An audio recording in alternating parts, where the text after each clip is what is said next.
Hey folks, I'm Ian Baker, and today I'm going to go over some best practices for loading up your toy hauler with toys along with other flammables.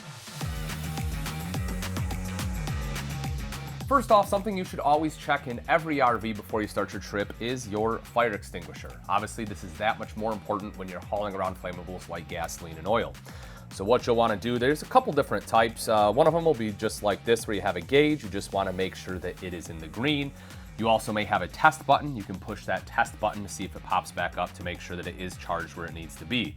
A lot of people don't know this, but a disposable fire extinguisher like this, you should replace every 10 years.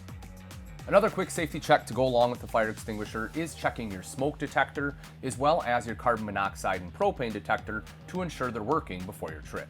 The next safety tip in your toy hauler will be keep your vents open. Folks, it doesn't matter if you are traveling down the road or if you are at the campsite. If your ramp door is shut, you want to make sure your vents are open so that any gas, especially flammable gas like from gasoline, will vent out. Your toy hauler should have at least two of these. You'll find one will be up high on one wall, the other one will be a little bit lower on the opposite wall, and again, you can leave both of those open while traveling down the road. When loading your toy hauler, it's important to distribute the weight evenly. That will be from front to back as well as side to side. You also want to make sure that any parking brakes that are on those toys are set before you take off. Next up, you'll want to safeguard your gas-powered toys.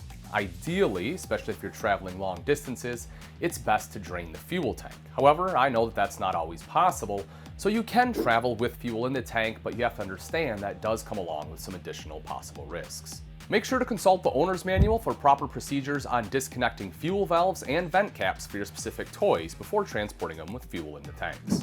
Next up are the fuel containers. You want to make sure that these are secured very well. We definitely don't want these tipping over and spilling. So in order to do that, you want to make sure you have two tie-down points, whether that's in the back of a UTV or a milk crate that is secured to the floor, or just between two D-rings. It's also not a bad idea to add a shelf liner or floor covering to cushion the tanks from bouncing or rubbing on the laminate while traveling down the road.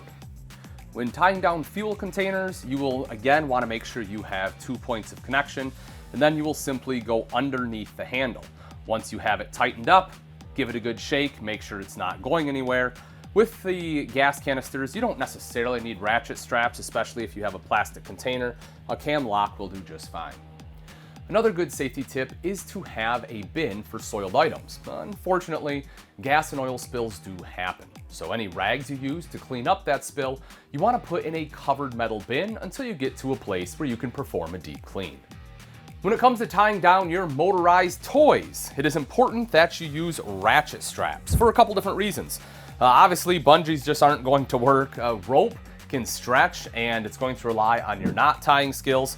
And your cam buckles won't necessarily hold your heavier vehicle. So I highly recommend using ratchet straps. And you want to use at least 3 tie-down points. If you are using 3, it's generally when you have it centered in the toy hauler and you're going to connect those 3 in a triangular fashion. If you have a larger vehicle, a big ATV or UTV, it is then recommended to do 4 tie-down points, which obviously will be 2 in the front and 2 in the rear. You want to make sure you snug up your ratchet straps nice and tight.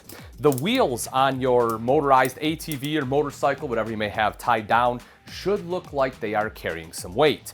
Now, when you do tighten it, chances are you'll have quite a bit of excess, and so you want to tie that somewhere, whether it's to this strap or somewhere else to the vehicle. That'll help keep your straps off the ground, which not only keep them cleaner, but will also help prevent any trip hazards as you continue to load up your toy hauler.